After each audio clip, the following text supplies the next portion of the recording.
So I'll start, Okay. and then I'll just say you're here, and then you Okay. can say hi. Okay. You're not gonna. We'll wait for the Beatles. I think it would be really nice if I did it in an accent the whole time. Don't you think that would be really nice, Sean? I think it would be really nice. It's not really recording yet. No, this is in. I think it would be really nice. Save it for a second. I'm just gonna start the video, and then you can fuck with me if you I want. think it would be really nice. Hey everyone, Minutia Minute here, coming at you guys with another week in my 365 movie challenge. I am joined this week by special guest star Minutia Wife.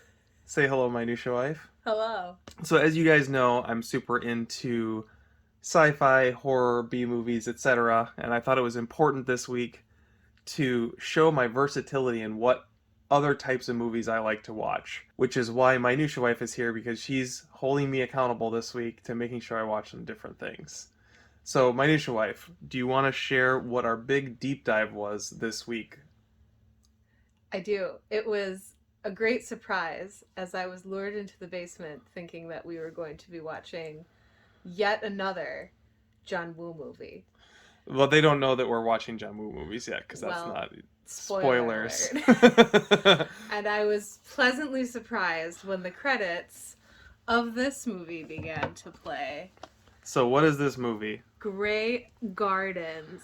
So, you already knew about this movie, but you didn't know that we were going to watch it. That's correct. I decided to pick this up on recommendation of Off the Shelf Movie Night, who is a documentary filmmaker himself, and this is one of his all-time favorite documentaries. I knew nothing about it, and to be honest, it wasn't necessarily the top on my list to watch, but when he was explaining it, I knew that this is a movie that my Minutia Wife was going to like, even if it wasn't something she knew about. But sure enough, it was playing for about 3 seconds, and she goes, "Is this Grey Gardens?" Well, I, as usual, as I often do, did things in the wrong order, and I watched the documentary now. That's right. Spoof, or what do you call those? I don't know. I've never seen any of them. Version of it. So you knew going in kind of what it was going to be. So I knew the exaggerated Bill Hader version of what it was going to be. So basically, David Maysles and Albert Maysles were hired to make a documentary about the Bouvier family. And after shooting a few reels of film for them, at one point they were at Edith and Edie Beale's house, where Hamptons. in the Hamptons, which is this decrepit building in the background, which there's a whole story about how they ended up in this mansion that just fell apart over a period of time. And they really weren't that interested in the Bouvier documentary that they were hired to make. The whole thing fell apart, but then they circled back and recognized that there was actually a really interesting story to be told with the Beale sisters, who were basically excised from the family. Like, they had a very small trust. They sort of hunkered down in this mansion because it was what they had to their name, but they didn't have the money to keep it up, and so they ended up basically being the trailer trash of the neighborhood in a very, very expensive elite part of the neighborhood. Some parts of it were hard to watch. They're just kind of like stranded in society together, living in not a good living in squalor. There's a codependency thing going on there. This is a very real thing that happens in families. And so it was a little frustrating because, this movie takes it so seriously, specifically because of the name recognition, it felt like, in the first one. But then I kind of came around on it as we watched more of it. After watching Grey Gardens, the next night we went into The Beales of Grey Gardens, which is also on this Criterion Blu-ray. Basically, it's made up of additional footage that they had shot for the original Grey Gardens. They went back into those old film cans and basically assembled an entire other movie, which kind of interweaves into the original Grey Gardens. There's a lot of parallel scenes with just additional stuff, but then there's also a lot of new scenes. It would be kind of interesting to see both of these movies combined into one giant movie, actually. But the thing that surprised me when watching the sequel was how much I found out that I had actually missed those characters, because the second they were back on screen, I was like, I missed this. Like, I'm seeing these people that I feel like I got to know so well, and I didn't really realize it until we were sitting down to watch the sequel. And it kind of struck me just how effective the first film was in acquainting you with these people. The second movie really was just like it was like an elaborative version of the first one. You could tell there were scenes that the Maisels wanted to expand on in the first one, but I'm sure were cut for time. In the second movie, you see a lot more of them blaming each other for the for being stuck in this house. Like Big Edie, they have the same name, yes. So Big Edie, Little Big Edie. Edie and Little Edie. So Big Edie blames Little Edie, says I had to stay here so that you'd have something in our family's name. I had to do this for you. I had to, I couldn't go anywhere and live my own dreams. And Little Edie is like, I had to come back here to take care of you and to make sure you weren't alone. And, they wouldn't have had it any other way at the time, but at the same time, they both hold it against each other. So to wrap up, both Grey Gardens and Beales of Grey Gardens were both really, really good. Beales is different in the sense that the filmmakers are pseudo characters in the film more so than they are in the first one. In the first one, they were really strict about trying to make sure that they didn't appear to have direct interactions with the Beales, and it was just solely focused on the subject. And so it caused them to cut out a lot of the things that ended up in the sequel. I think the sequel actually paints a more clear picture of what was really going on in the house because, like it or not, their presence in the house really affected what was put on camera. They're both performers, and it's clear that they are performing for the camera to a certain extent. Totally agree. Yeah. So overall, we both recommend Grey Gardens and The Beales of Grey Gardens. It's available on Criterion. It's just a one-disc edition, but it's got both movies on there. Neither movie is terribly long. They're both like 90 minutes apiece, something like that. And then comes with a little booklet that's got an essay on the inside.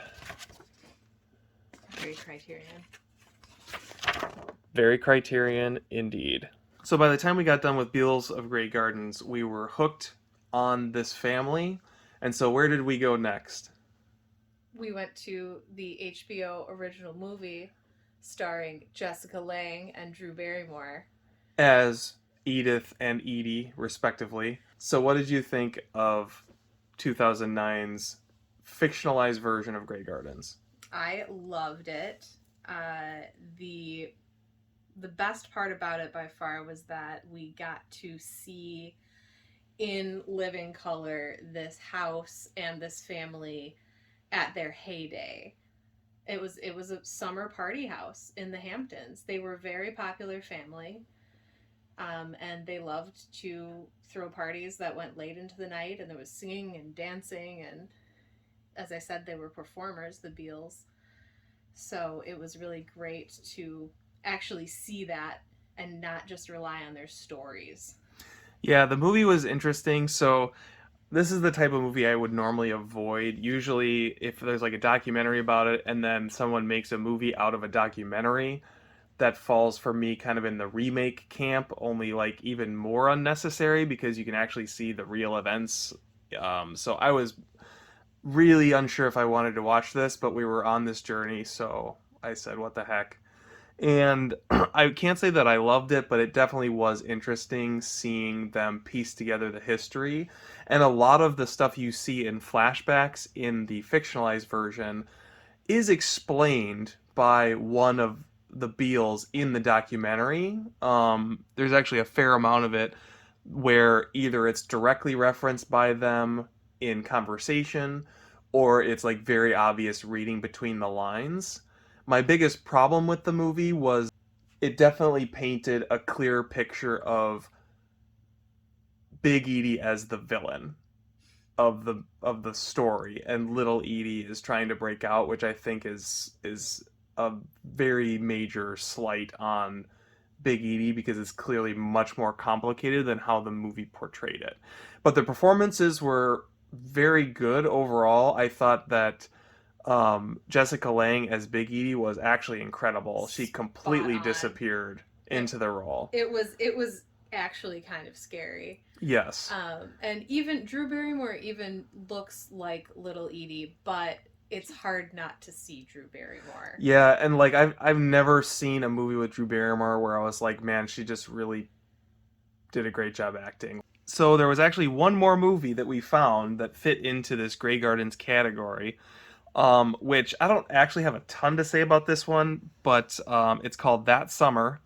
And basically, what it is the Bouvier family dug up all this old footage that they had shot in preparation for the Bouvier documentary. They put it all together into a documentary of their own, kind of seeming to me to be cashing in on the Maisels documentaries. Because basically, they just present the 4 reels that were shot for their film as their own, first of all, and then they present it uncut without any real shape to it, and then it's directed by Peter Beard, who's like involved with the Bouviers, and then the Maisels basically just get an additional photography credit in the film when the whole movie is just basically Peter Beard talking for 5 seconds, 4 reels straight of David and Albert Maisels photography, and then Peter Beard talking for 5 seconds at the end. I felt a little weird after watching it though. What did you think? It was I wanted more Beals, and it wasn't about the Beals. It was about um this very specific artist cult in the late 70s. The Andy Warhol snobs Yeah. basically is what it was. And it was the Andy Warhol crowd, like at the height of their success, so they had all the money and all the yachts, and they were going, the Hamptons was, it's still very exclusive, but it was doubly exclusive at that time. So it was like them showing up and partying, and oh, how much fun we had. And then there was this crazy family, and they were the Beals, and we went to their house one day, And here's the whole movie now. and that's it. Yeah. Yeah, and that was actually one thing that was really like extra skeezy about it was they're talking about where they are in the Hamptons, and it's literally like 2 houses down from the Beals. And they're talking about this super elite lifestyle that they're living related to the Beals, completely aware of their situation, but just letting it fester. And they're out with Andy Warhol on an exclusive yacht on a beach that no one else can get to because no one else has a yacht.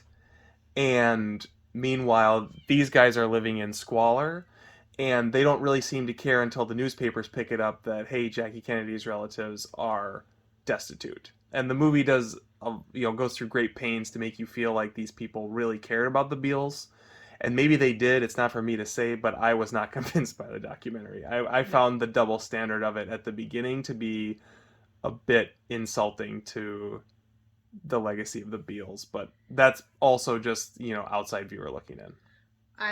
What occurred to me was, so the Beals had a lot of drama with their neighbors. There were a lot of complaints from other people that lived on the island about the look of the house and how it wasn't being kept up, and even the smell at times. It occurred to me that these people that were making this documentary that summer were probably the same people who were complaining, who were responsible for,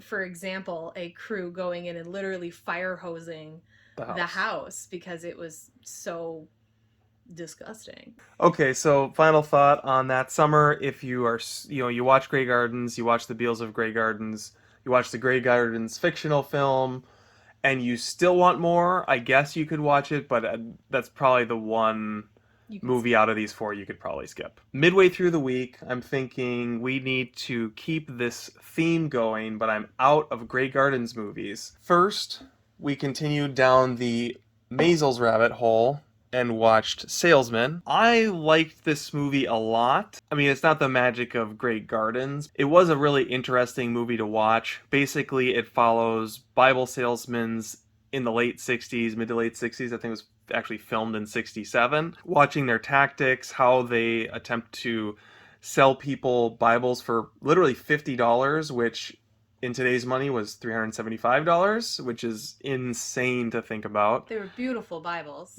Yeah, okay.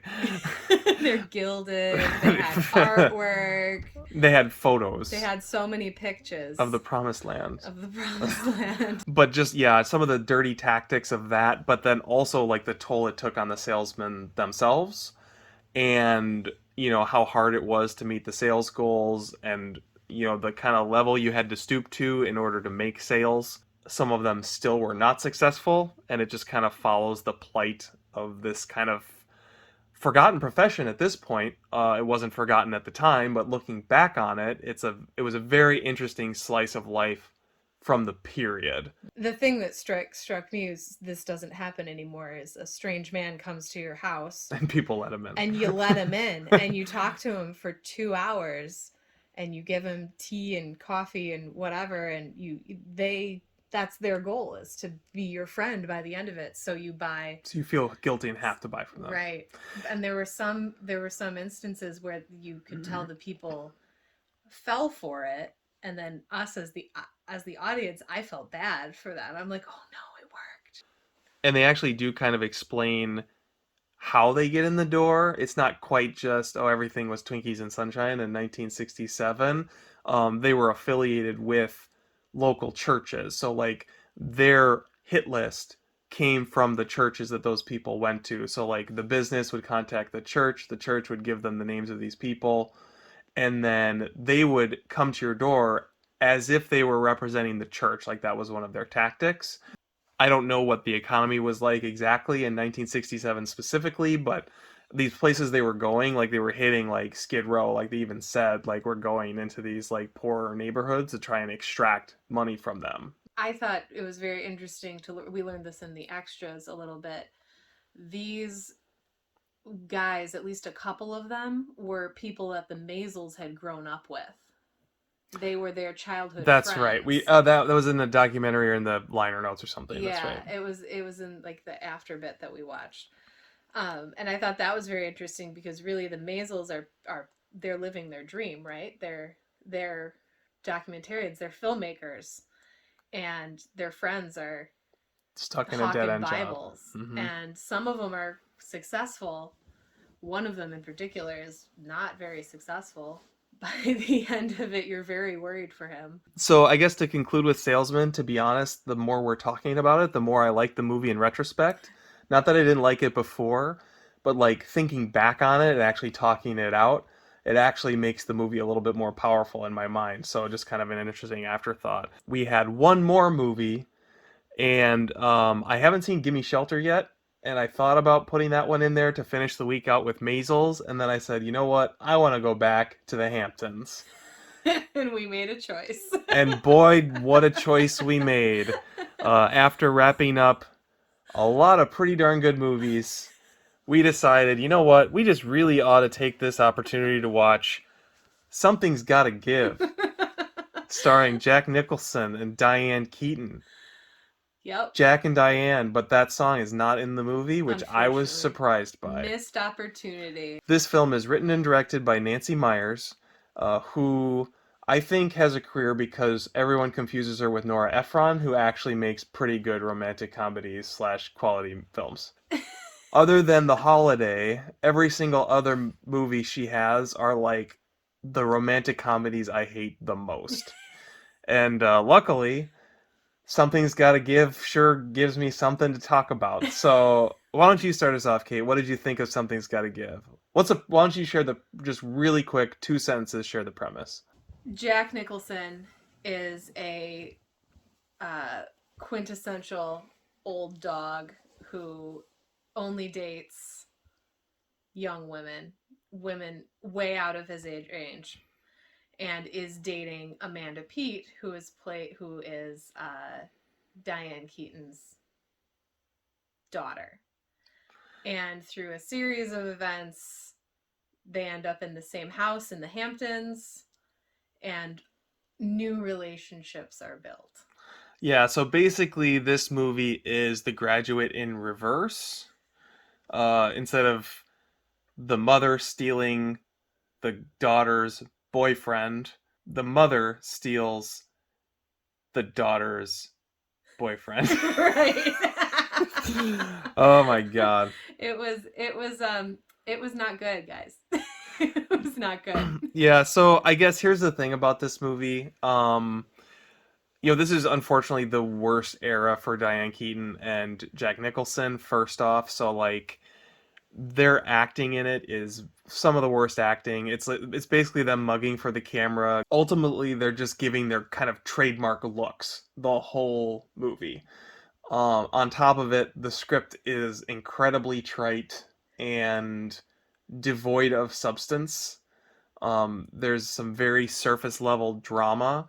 The thing that bugged me the most about this movie is it's actually kind of a great premise. But if I'm going to watch a movie like that, I want it to be a really awkward, uncomfortable black comedy. We were talking after the movie that if this movie was directed by someone like Ricky Gervais or the director Greg Mottola, the director of Day Trippers, like something like that, you could actually make something really interesting out of this.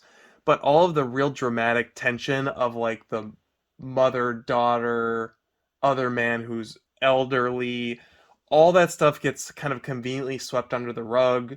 Amanda Peet never actually sleeps with Jack Nicholson, so there's literally no sexual tension when that's sort of supposed to be the whole premise of the movie. It's a fun movie to yell at during the movie, Yes. but I will not remember anything about this movie in T minus 8 minutes. It's important to note that when we started this movie, I completely got it mixed up with a completely different movie starring Jeff Bridges and Kim Basinger. It's called A Door in the Floor. Completely thought that's the movie we were watching, and I kept waiting for it to turn into that movie, and it never did. And so you would recommend watching A Door in the Floor? Yeah, that was a movie, whereas this was a Gap commercial. You do get full frontal Diane Keaton nudity though, which is a bonus. That was either the best part or the worst part. Sure. That was the I'm other sure. thing about it is we were talking after the movie where this was like the era of elderly famous actresses Not had being afraid to take their clothes not off. being afraid to take their clothes off and movies celebrating that. And I'm actually all for that. But in like 2002, 2003, it's like Kathy Bates was naked in the jacuzzi with Jack Nicholson, and then here we have Diane Keaton, full frontal nudity, and it's just not for this movie. Like Not this yet. movie doesn't rise to the occasion of you putting in that kind of effort. I guess that's kind of my bottom line feel on that. I was excited about this choice, and then it was terrible. Oh my god, and it was so long. Yeah, you just know when a movie's bullshitting you. And I actually said out loud at about the 10-minute mark, I said, this movie's dog shit. You were right. And I was right. And unfortunately, I also checked the time and discovered this movie's 2 hours and 8 minutes. So, anyway, that about wraps up our thoughts on this week's 365 movie challenge. We had Scream at the top of the week. If you didn't see that video, it was posted last Sunday, so be sure to check it out. And then we had Grey Gardens, Beales of Grey Gardens, Grey Gardens again, That Summer, Salesmen, and Something's Gotta Give. So thanks to those of you guys who stuck around this long, especially since I know this isn't really my normal content, but that's part of the fun of doing these 365 movies. Thank you, Minutia Wife, for joining in on the review. You're welcome. And I hope you guys have a great week in movies. Thanks for watching.